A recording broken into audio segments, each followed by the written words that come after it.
école mon côté ya makamba nzambe na kota nazalata secrétaire à pasteur te natanga bible quelque part mon côté na te ya petit na vie.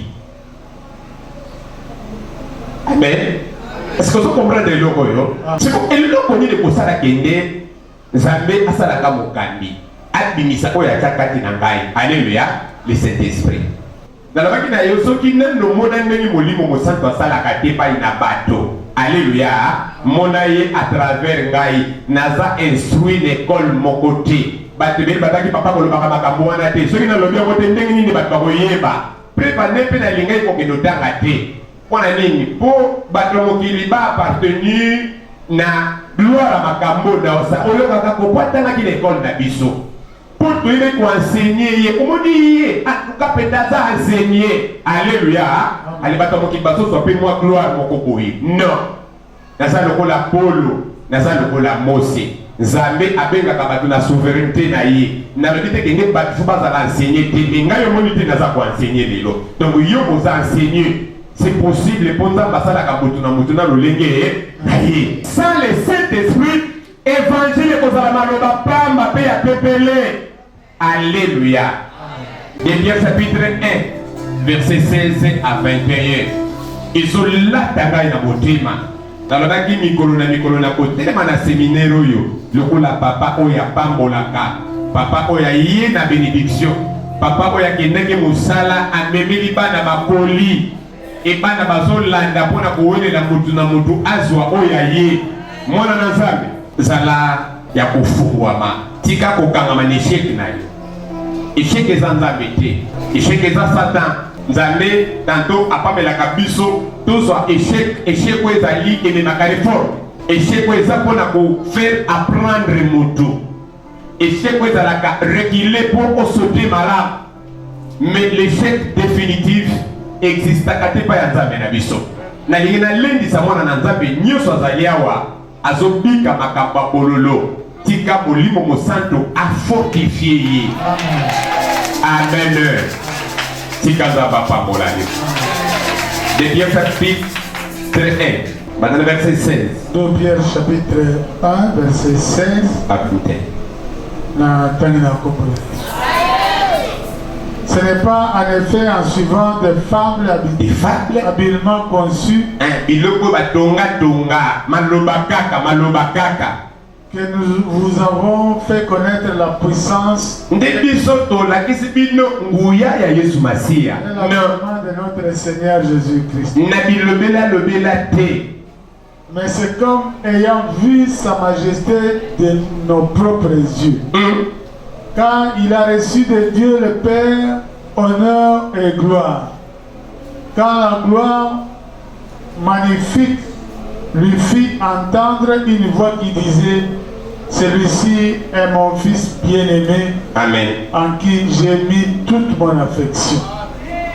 Et nous avons entendu cette voix lorsque nous étions avec lui sur la sainte montagne. Et nous tenons pour d'autant plus certaine la parole prophétique à laquelle vous faites bien de prêter attention. Comme à une lampe qui brille dans un lieu obscur. Jusqu'à ce que le jour vienne apparaître et que l'étoile du matin se lève dans nos cœurs. Verset combien, papa? Verset combien? 19. Ok. Sachez tout d'abord vous-même qu'aucune prophétie de l'Écriture ne peut être un objet d'interprétation particulière. Car ce n'est pas par une volonté d'homme qu'une prophétie a été apportée. Makasi ya kotute oyo bisakoli ekoyiko bima ndenge na osala sikoyo. Alléluia. Kaka monté wana spirituel toke motani. Mais c'est poussé par le Saint-Esprit. C'est poussé par l'Esprit Saint que des hommes ont parlé de la part de Dieu. Tobeti mololo pe to fandi na komona Yesu Masia. Poussé par le Saint-Esprit. batindikisamaki na molimo mosantu pour baloba de la part du Seigneur. Biloko tozobika eza idéologie force ya molimo mosantu makasi ya molimo mosantu etambolaka nzela moko na liloba. Tomoni na introduction na biso lobi bokolimbisa biso mpo na video ya lobi ezalaki connexion oyo ezalaki empepa nde eza na bakopire mingi bato ebele badiscuté vraiment tosengi beskize ebele bakorelance yango na kamera na biso centrale wana ezalaki direct me na kamera centrale bazorelance yango kala mingi te. Bokolimbisa biso surtout bino baabone na biso bolandaka biso na yo mpe mwana na nzambe lelo ke na ndako fongola active mpo olanda biloko mingi oyokaki bien te oyoka.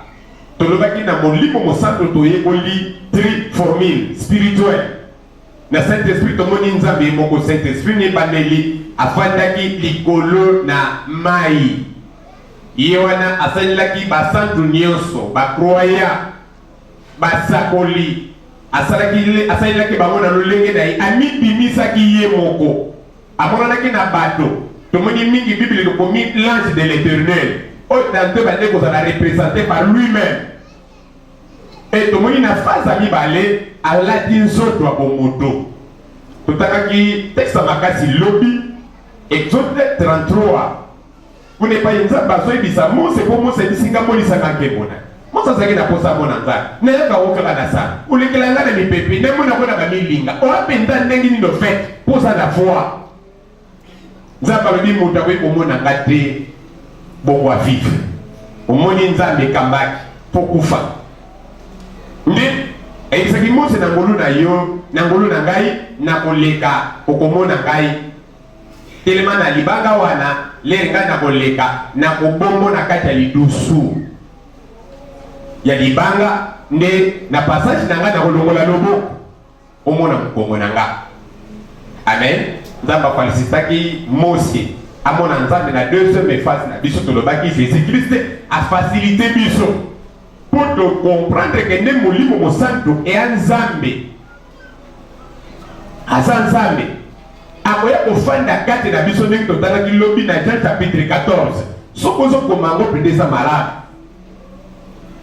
alobi soki olingi ngai na papa nango bateli mibeko na ngai na papa na ngai tokoya kofanda tokotonga demeure na biso kati na yo. Alors nzambe kati na bato eza impossible amimonisaki motu amimonaki na miso na bato ye moko lokola nzambe alati nzoto ya motu ayi koenseigner biso ayi kosala sacrifice po apermettre biso tosibir mutation wana nzambe azalaki invisible akomi visible mpe akosoka invisible na forme mosusu. Tomonaki na troisième forme wana nde nzambe azongi invisible afandi kati na bato mpona koyeba kotambusa siko bato ye moko.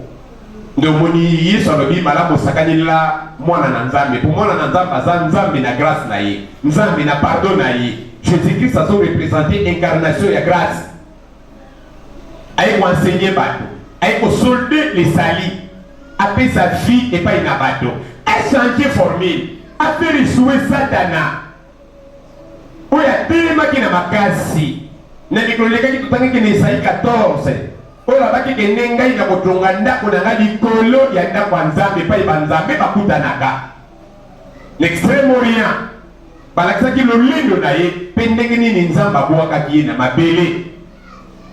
Donc Kristo ikointroduise biso na yo tobika ngolu molimo mosantu epai na biso eya likambo ya grâce eza makasi oyo bato na mokili basali te eza makasi oyo na nga tozosala te moto azalaki na makasi ya kokontenir nzambe aza te ndalaki sakanila mwana na moto me oyo akosakana na akoblaspheme molimo mosantu esengeli nde bakange libanga babwake na mai. Pourquoi? Le Saint-Esprit c'est Dieu ye moko na makasi na ye ayekosoutenir bato ndenge tomonaki mwana na botamaki azalaki Emmanuel balobaki nzambe kati na bato. Alléluia. Alors pourquoi le Saint-Esprit? nalingi nateya yomba lebele tozozoka nsima même aux bébé on a nakanda panza mine ba makambalo bakate c'est que basala ko na koyeba makambote to so kita pliba pour mutunioso à comprendre le Saint-Esprit bipai mingi do sambe to bato kanza molimo mosanto ha mo pepe moko akitaka ale batbando bana bilokasika donc on se comprendre dans formule à mon anoté non molimo mosanto a molimo Yesu molimo ngolo molimo aye ko enseigner biso pona komema biso na ba formule sika to yi ba pio tozo fata ngeza style ndenge to ko bika ndenge to ko sepela tozo makanisa nzambe kota kati na biso alléluia bato nyuso balobaki de la part du Seigneur basala qui inspiré na molimo mosanto. Alors tozongi Jean chapitre 16 verset 12 à 14 côté le malisute pour to télé maki déjà les to bani kotanga landanga imala koma makambo tozo koma souligner yango yekola ngo mingi na ndako eza ba base il y a inspiration instruction il y a enseignement il y a basanto pour ba option tozolo bela molimo mosanto Jésus-Christ yebela ina ndenge moko malamu comme ça lelo zo sambela ko sambela malamu. Jean chapitre 16, verset 12 à 13. À 14. À 14. J'ai encore beaucoup de choses à vous dire, mais vous ne pouvez pas les porter maintenant. Alléluia. Nazana makambo ebele ya koyebisa bino. Kasi bokoyi komemango te sikoyo les choses de Dieu etambulaka te sans molimo mosantu. Tana bapiere wana bapiere nakaza tokosala moi étude moke ya mutu moko batitidi mibale. Tout le monde a eu avant le Saint-Esprit, tout le monde a eu après le Saint-Esprit. Pourquoi le Saint-Esprit? Pour y a permis à Kabiso, tout y va approfondir les choses de Dieu. Makambo ya Nzambe, volonté ya Nzambe. Bibi la biso les mutu ezana na molimo mosanto te a homme animal. Les mutu comme na molimo mosanto a comme homme spirituel. Azana makokia comporter ba jugement. Azana makokia ko sonde penser à Nzambe. Pour nani azana makokia ko sonde penser à Nzambe soki ye mon côté. Alors si ko biso to ko sonde penser à Nzambe pourquoi? Il est au-dedans de nous à travers son esprit. Alléluia. Est-ce que ça n'a pas d'Anzambe moka so sur ma kamtozo loba? O tikazamba pambola yo, tikazamba pambola yo, tikazamba pambola yo. Alléluia. Alors il faiblesse humaine. Sans le Saint-Esprit, nous sommes faibles. Ni à comprendre ma kambanzambe. Dans la vague d'ailleurs, ceux qui n'ont le monde n'ont molimo mo santo sala katepa ina bato. Alléluia. Monaye à travers ngai naza instruit l'école mon côté. Batebe bataki papa ko lobaka makambo wana te. Ceux qui n'ont le bien côté ndenge nini bato ko yeba. Préparer pe na lingai ko kenotanga te. Pona nini po bato mokili ba appartenir na gloire à makambo na osa. Oloka ko potana ki l'école na biso. Pour tu veux enseigner, comment dire, en tout cas peut-être enseigner. Alléluia. Allez battre mon kibaso soit plus moi gloire mon kokoyi. Non. Nasa lokola polo, nasa lokola mose. Nzambe abenga kabatu na souveraineté na ye. Na le dit que ne pas faut pas enseigner te nga yo monité nasa ko enseigner lelo. Donc yo vous enseigner. C'est possible pour nous basala kabutu na mutuna lolenge na ye. Abenga la kabiso pe na ba forme belé. Ne to komona lobby. Nous avons molimo moko mais na badon différent et pas na badon. Alléluia. Awa na Jean awa nzamba zola isaka ka faiblesse ya bato, faiblesse ya bakristo. Tala mo sa nkambe. Oko comprendre ba ye kolioyo, ba ngona bazowi na poste, misusu poste à Jésus. Maman moko eko sengela mwana ni place. Pour ne comprendre makambanza bete. Mais ko ya ngona ba comprendre makambanza bete. Bafandi na Yesu, bali na Yesu, bamoni ba miracle. Mais moko azosenga toujours mbeli ya kokata lido ya soda. Moko azosala ba serment moko o ezaya mensongère ya lokuta. Ngai sita jina tele na boloko na kende. Mais quelque part akokangote. Maso baka ko imagine esprit même na ye. Baso le sika, ba distinction. Donc lokola après Jésus. Kono totiki nyonso tolangi tokozwa nini na motema na bango basoki bakende ndenge tobandi koservir nzambe sikoyo fo mwa lokoto mwa mbongo ezala mwa baavantage moko boye. Alléluia. Tozali Yesu alobi naza na makambo ebele oyo nakoyebisa bino sikoyo comment gérer l'église qui est véritablement nzambe oyo bino bozwi et c'est que la foi banseignement nyonso wana alobi na réserve yango mpona ntango makambo eza ebele bokoka komema yango sikoyo te. Mais quand le consolateur sera venu, l'esprit de vérité, ntango molimo mosantu akoya molimo ya solo, il vous conduira dans toute la vérité. akomema bino na sembo nyonso, Car il ne parlera pas de po lui, akoloba na ye moko te, mais il dira tout ce qu'il aura mais akoloba oyo nyonso akozwa epai na ngai, il vous annoncera des choses. akoyebisa bino biloko ezoya. Alléluia. Makambo ezoya, makambo nano eyebani na mabele te. Tika nzambe lelo ya séminaire na biso alobela biso makambo ezoya. Nalobeli mutu moko azala likambo nzambe azali awa. Nzambe afungola yo misu. Alobeli concernant fi na yo makambo eza liboso. Alobeli concernant libota lo makambo eza liboso. Alobeli concernant mokili makambo eza liboso. Est-ce que vous êtes d'accord na ngai? Beta mololo wana nzambe ayoka yo. Mololo ya foi, mololo ya foi, mololo ya foi. Afungulela kabiso connaissance. Alléluia. Ndena koyebisa yo bolo komona kango te kende batu na kata le bomba bafandi lika miracle te. Alléluia. Tala mosali na nzambe. Tokota 4 epa ya papa Beri, disciple général. Amen. Tokota 4. Mamono ngai na bandeko mibale. Ngai nazalaki ignoré charnellement. Pona nini? École moko te ya makamba nzambe na kota. Nazalaka secrétaire à pasteur te. Natanga Bible quelque part moko te. Na te ya petit na vie. Amen. Est-ce que vous comprenez le logo yo? Tu fais des choses na misa. Ya kolo. C'est comme le logo ni de kosala kende. Nzambe asalaka mokandi. Abimisa ko ya takati na ngai. Alléluia. Le Saint-Esprit. Connaissance, pouvoir, réalité. Oyo nzambe azotambusila ngai ndezo sala la différence na biso tofandi na mesa. Na oyeba makatanga ndeka lokuta te. Les choses à venir.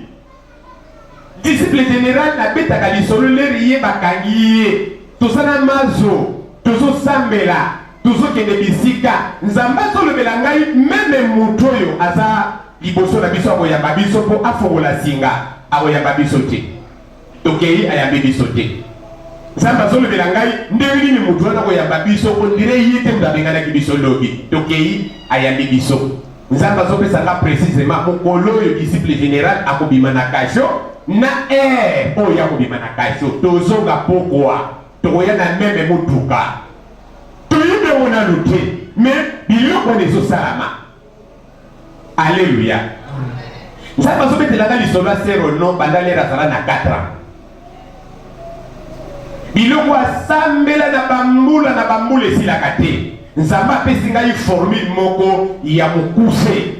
Nebise tosala oyo na oyo na oyo tokoarete eloko oyo. Tosalango oyo na oyo. Nzambe atiango na motema na badale bwa karema na petango au nom de Jésus-Christ. Bien. Biloko bambula ya bambula na bambula. Limo mosantra soye pa ina biso. Alléluia. La différence ya wana. Akoya kolakisa biso. Akomema biso na vérité nyonso. Lingomba. Mo Kristo sa molimo a mo Kristo te. Moklimo mosanto a molimo ya bato bayoka liloba na nzambe pe babatela kango. Bato baza conduit par le Saint-Esprit. Baza bato moko fotiaka.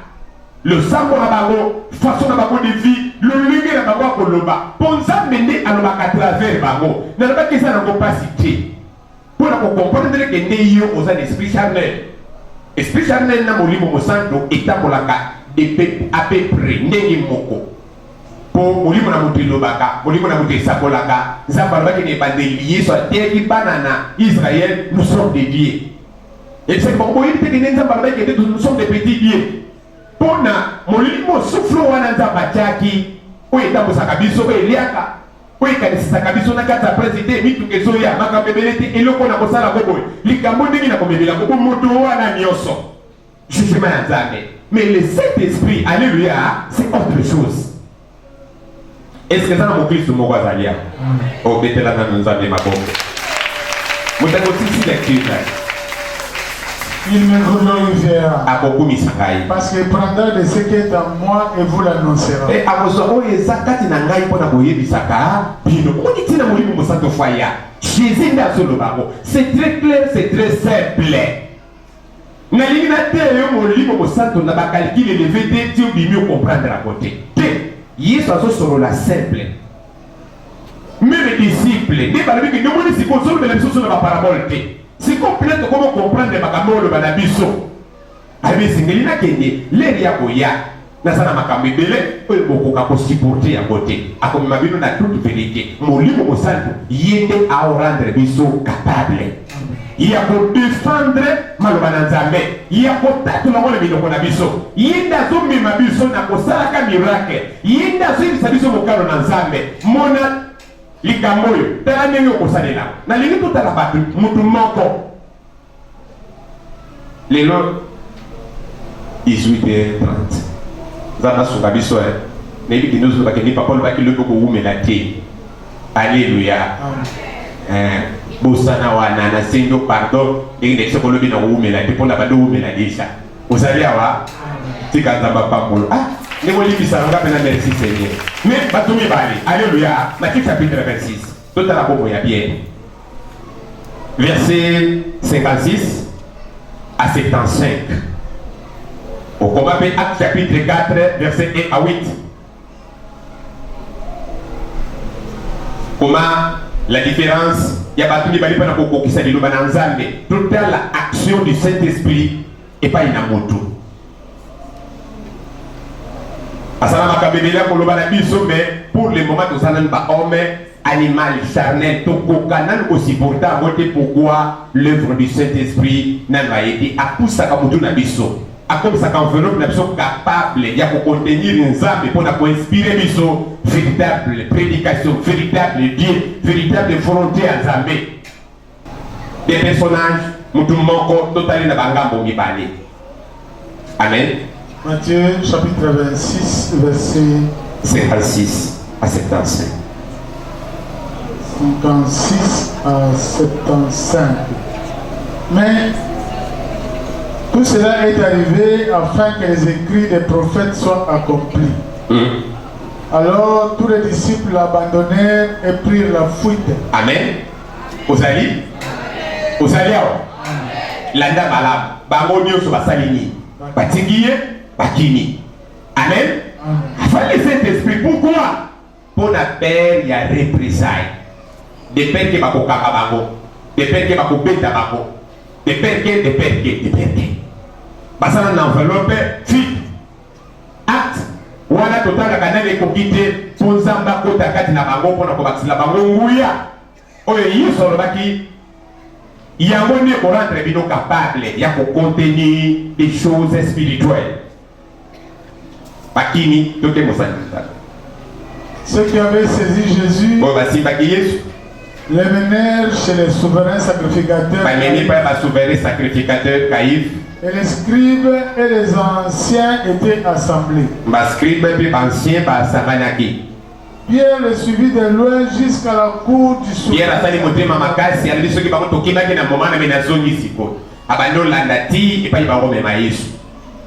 Il entra et s'assit avec les serviteurs pour voir comment cela finirait.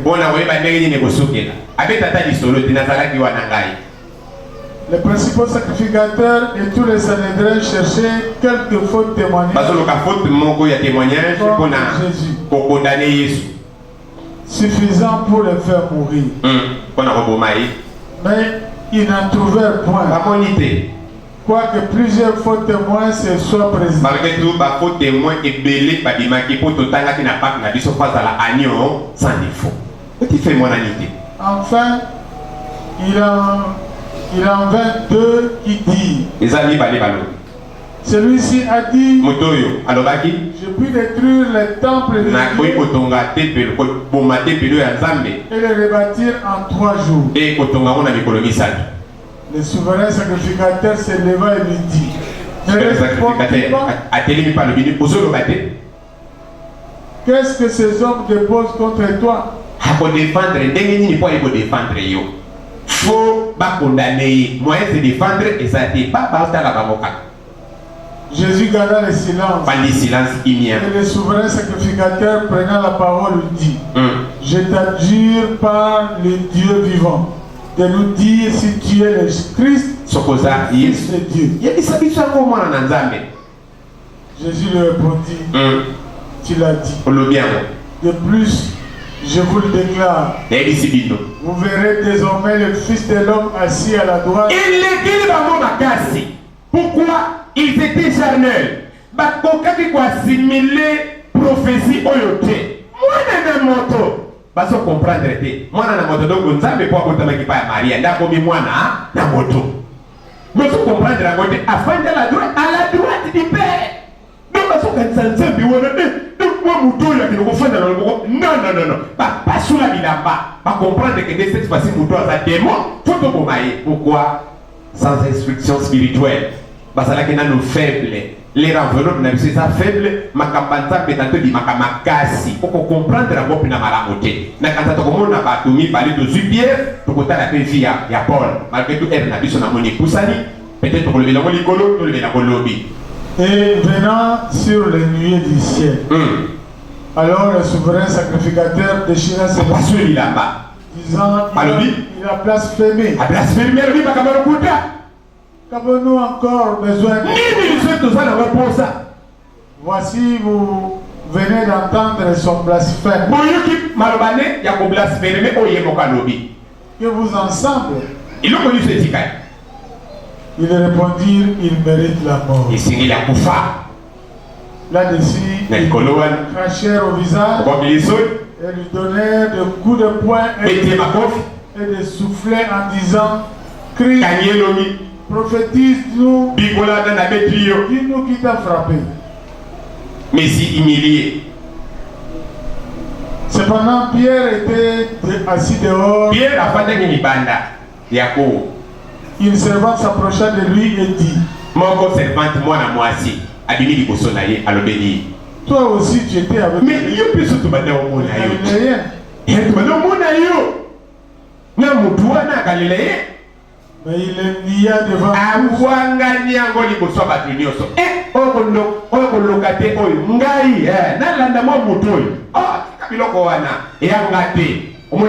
tous.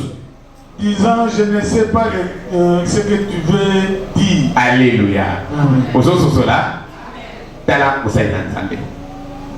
Nde omoni à chaque fois ozozwa ba décision na kati nde eza na mopepe eza na bui ya Saint-Esprit te ebima nul essence tri ye le nepetelo oyo batikili lingomba mais na enveloppe na ye eya rien na enveloppe ne kaka bomoto okokokaka oyoke Pierre likolo ne na kotonga te pelo po maloba olobi akopamba te molimo mosantu nda revele yo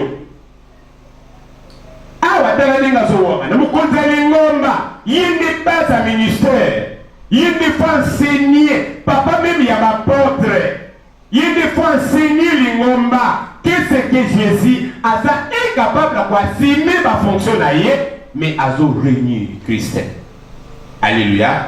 Pour la faiblesse wana Jésus a remarqué qu'il pour le moment pour concevoir des choses de Dieu. Amen. Et le que dit ça qui libanga oitoboka. Alléluia.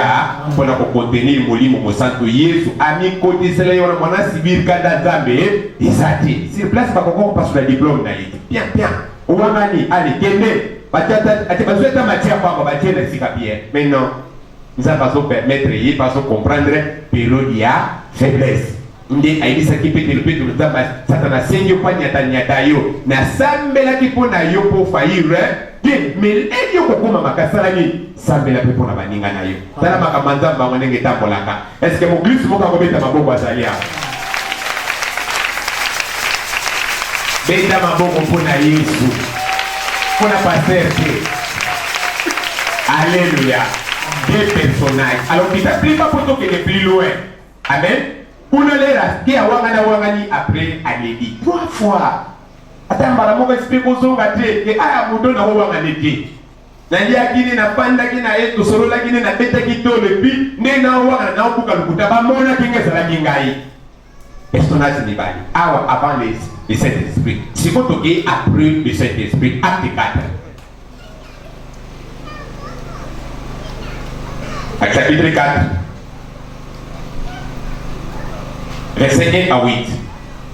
Les mêmes troupes qui Jésus et sans qui Jésus, bawana kaka bakoti na kojuger, mais si votre monde après le Saint-Esprit a commis défenseur, sans peur, a solo banabamo fara para, au contraire, a commis même quoi prêcher, a commis même quoi prêcher bago, a commis quoi prêcher bago pour apersuader bago. Puis aïe si bango na se que le biko eza kaka na kombo na Yesu na yibi ke bosala ki pa ignorance dala pression ni bosa soke zaki na mo ke pression et ki makati po oyo asa kotiti na boloko awangani te po a déjà na moto loba amen toi patokei amen amen amen totangi na kombo na Yesu. Acte chapitre 4 verset 1. Tandis que Pierre et Jean parlaient au peuple, survinrent les sacrificateurs. Et il y a des sacrificateurs. Pour toi, alléluia. Bauto bikisa mutu azalaki mokakata abanda kofanya na kati ya porte abanda kotelema na kati ya porte mpona kosenga kambongo babikisi ye abota mabongo babikisi ye siko akuke na suite. Le commandant du temple et les sadducéens. Ba commandant du temple bana ba sadducéens baye bato basambisaki kaka Yesu. Mécontent de ceux qui les enseignaient. Mécontent na ba oyo abane koloba ko enseigner côté ya bato. Et annoncer à la personne de Jésus la résurrection des morts. Ils mirent la main sur eux. Ils les jetèrent en prison jusqu'au lendemain. Car c'était déjà le soir.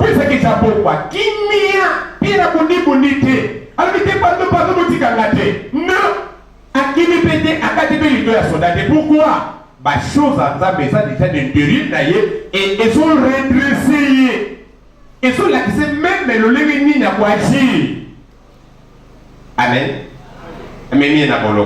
Banda mala. Cependant, beaucoup de ceux qui avaient entendu la parole crurent et le nombre de hommes s'éleva à environ 5000. Pourquoi bandini pona motoyo abotama balekaki na tempelo wana. Miracle dans le royaume du ciel et ça inséparable. Alléluia.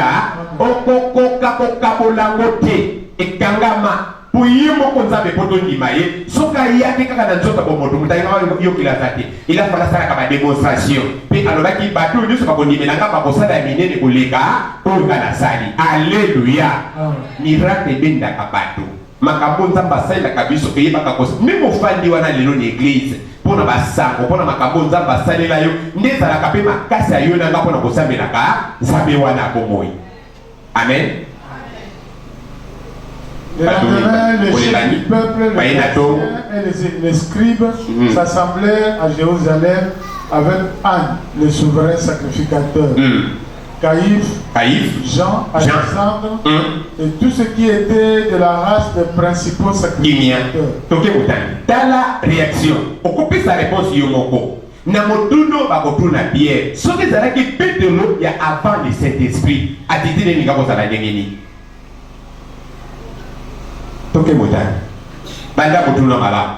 Ils furent placés au milieu de Pierre et Jean et leur demandaient par quel pouvoir au nom de qui avez-vous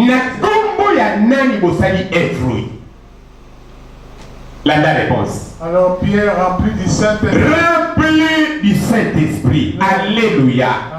et l'ongolais kobanga a maîtriser makambo nzambe peut-être nzambe da bande ko souffler alléluia kobanga te ko sikonde makambo bandi fo boyisa bango boye fo bosala bango boye petelo atondi na molimo kolandela petelo ya kala na wana nani ngaba na kosala ba imprécation pour batuma yepe wana ye alabi tata ngaba ba kedisa ki par hasard et puis peut-être pour confondre biso normalement pe des aki biso te ngape na nenga bigi kuto andolo ba pe na nek na kombanza ba braya ne ba ngaba tike para moko ba ngaba tike para moko asaki na capacité ko sauver pour naïe pour ba pesi ouverture mais maîtrise de soi a comme ma biso totani na Jean chapitre 16 na dans toute vérité na sembo nyoso falsification na makambanzambe ezate ndenge azoyebela ngo ndenge azolobango na motema ya pio omoni baction molimo bosantu esengelaki aya po accompagner basali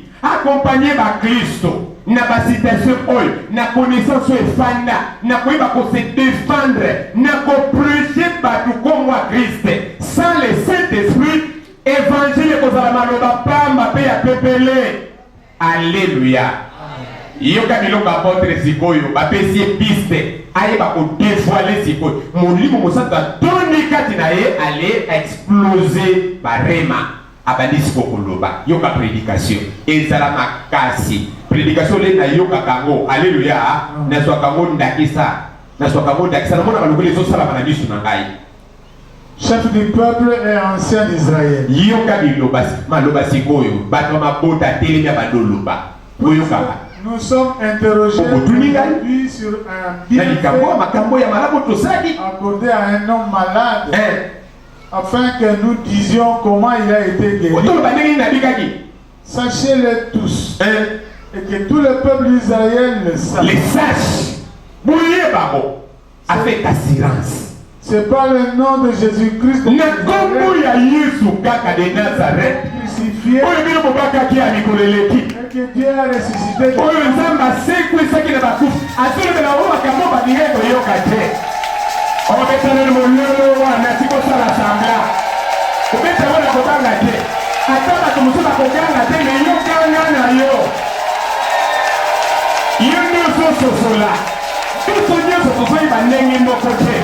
Alléluia.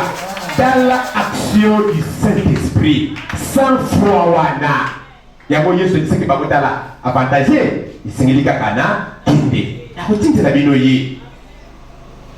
C'est par lui que cet homme se présente en pleine santé devant vous.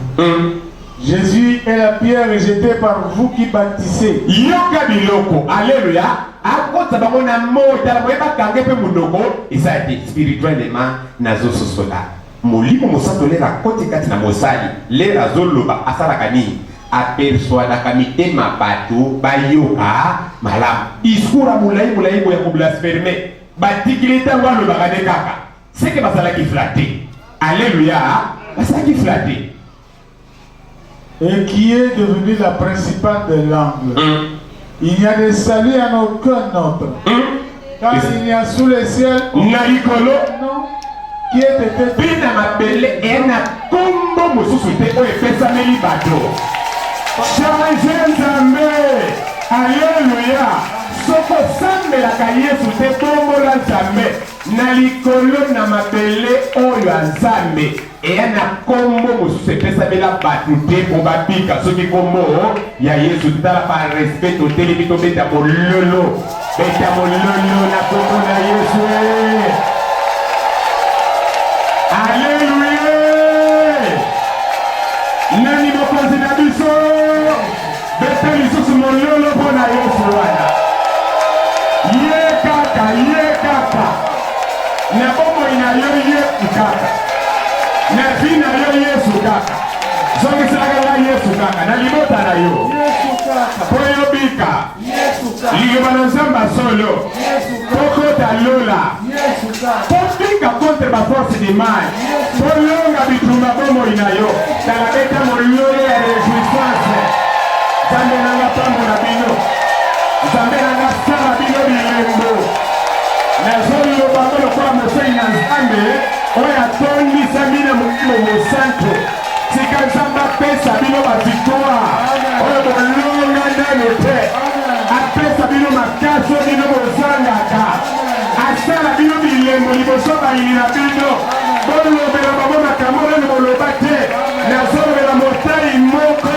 tika nzambe atoniso na barema afongola molemo na yo lelo otelemi mpona kobanda koloba bato na mabele suki ya moto etelemela bango bayoka maloba na kota bango na mitema na nzela na lolemo no bato babongola mitema beta mololo mpona yesu wana asana bongo tikala kotolema banda kopambola nzambe bitango na biso alleluya banda kozala reconnaissance tolobaki molimo mosantu wana ya turo ozelango dimanche te mikolo na mikolo action du Saint-Esprit na se balobi lele bamoni bato yango bazanga ntina batanga baekole na bango bamonana te mimayilo na assurance bazwi yango wapi nde bapekisi bango kaka koteya te bango moko balabi na bino na nzambe tokoyokela basali bango bamenance mais bible elobi mokolo mosusu ekokuta bango so na temple bazosala nini baoteya kaka ozali nalingi nzambe alata yo na adoration na yo na reconnaissance na yo nzambe apakisela yo mayele nazolobela mwana na nzambe nyonso azali awa ndimela yesu lokola mokonzi mpe mobikisi alleluya nzambe asala bainnovation na lisoki ya molimo nde mpona bomoi na yo alebanda kopambola nzambe na motima nomobima tuna ese na esengo nyonso ya bomoi banda kotonda ye banda koloba leko ya nzambe alleluya gloire à toi seigneur nani aza lokola yo nani asalaka lokola yo nani apesaka lokola yo owali nzambe kobanda na ebandeli kino na suka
tombola kosenga no mata mata mata mata mata mata mata mata bimela momoto na yo bimela momoto na yo bimela momoto na mosali mosanga yi mo Kristo sambele le wona ngai le bapesa ngai somola ka makabo opesa ke pele wa sengi osomola ke pele wa peti na senge pai na yo salangai elengo salangai elengo salangai elengo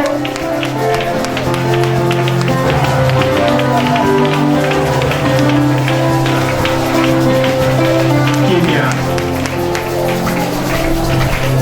trois montées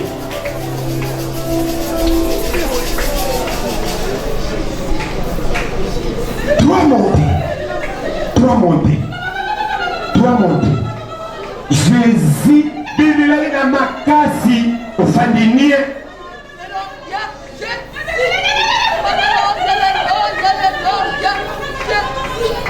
bilela Jésus ofandinie na ordre lokola kobanga lokola toute kati toke mata bilela Jésus toke yoka kati na yo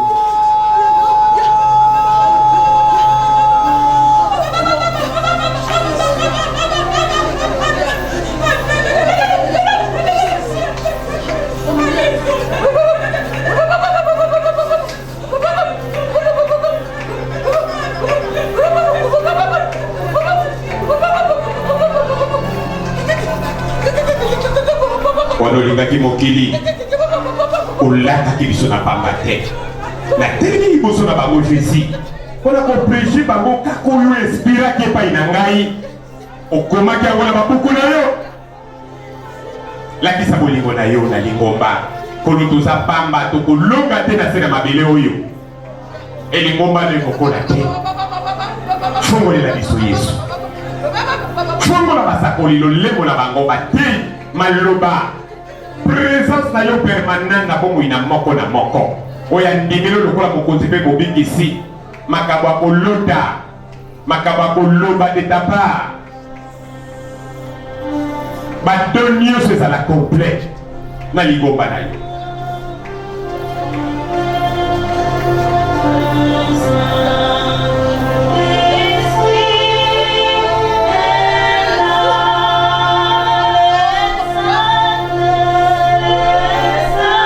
Yemba, son ami de la Jésus deuxième fois.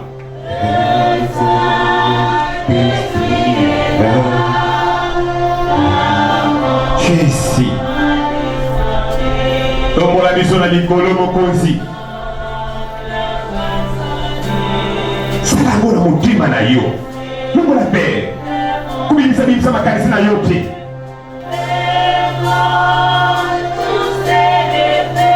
Kubimisa makanisa na yote.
Yemba.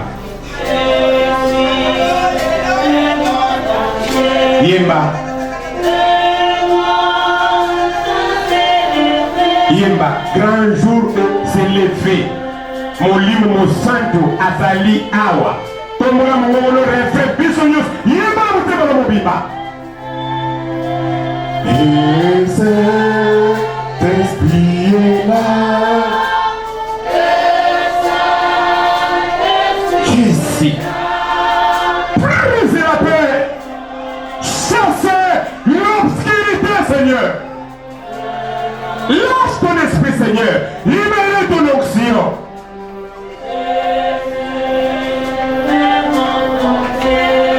Alléluia. Troisième fois. Il est là. Alléluia, Jésus toqué. Et ta Alléluia.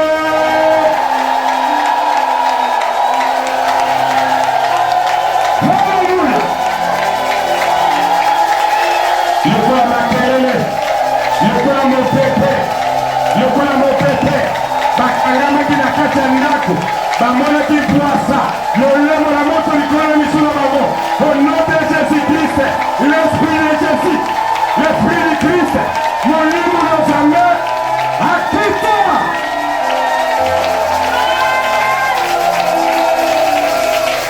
Kenya.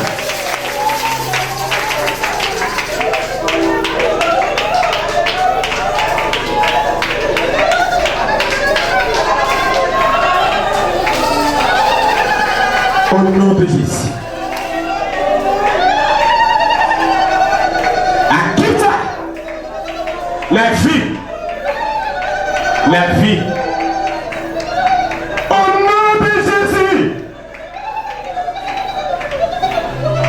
La tabasali na yo Jésus.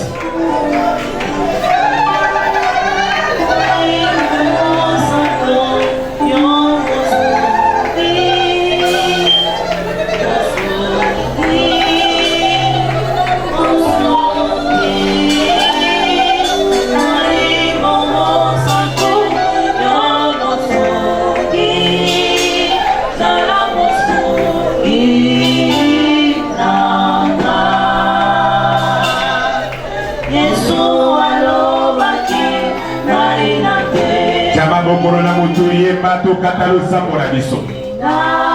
Alléluia.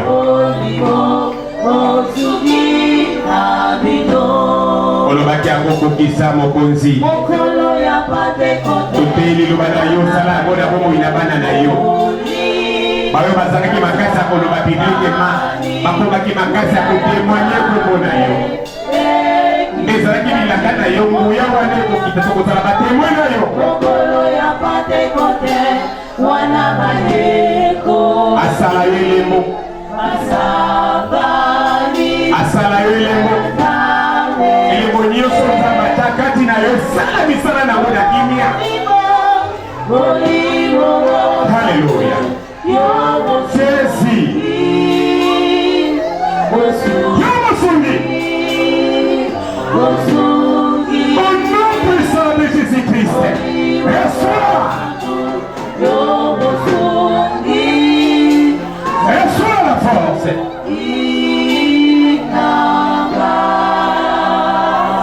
La force.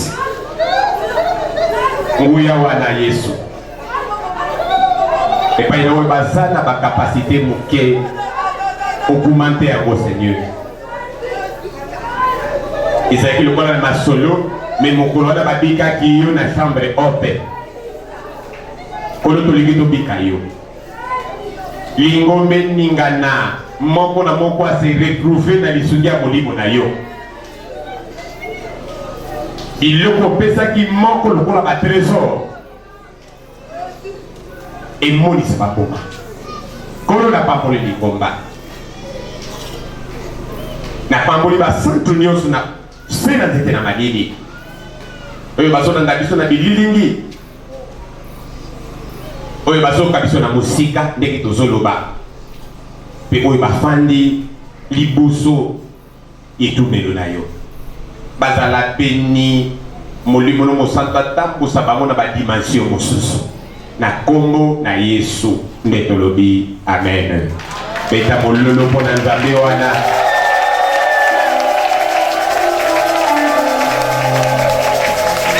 Panda na kombo na Yesu.